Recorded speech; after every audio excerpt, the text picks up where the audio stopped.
Tuloy ang pag-iensayo ni Chris Algieri para sa bakbakan nila ni pambansang kamao Manny Pacquiao. Pero pagkatapos ng training, nakapag-bake pa ng biskwit si Algieri sa isang pastry shop sa Macau at inalok pa niya na para mag-proposal. Yung reporter natin si Mav Gonzalez. Narito po, panoorin niyo ang kanyang report.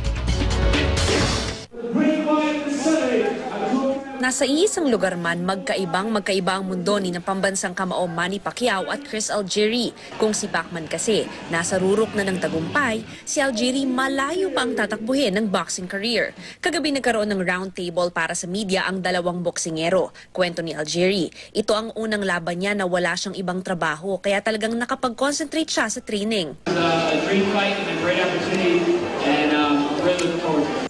Pero kung isang barangay ang kasama ni Pacquiao sa Macau, pamilya at mga miyembro lang ng Team Algieri ang sinama ni Chris. Kahapon nag-ensayo sa isang makeshift gym sa The Venetian Macau si Algieri. Pribado ang gym at kakaunti lang ang tao sa loob. This has been a professional camp. You know, I've said that I've always trained like a champion, but now I've actually been treated like one. Would you dare make a prediction for the fight? I'm gonna win.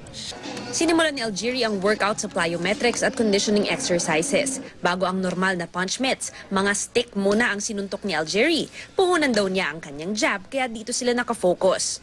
We're not here to just say we got to be fighting Manny Pacquiao for a world title. My biggest thing is that Chris comes out of that ring 21-0. The belt and the title, that's icing on the cake.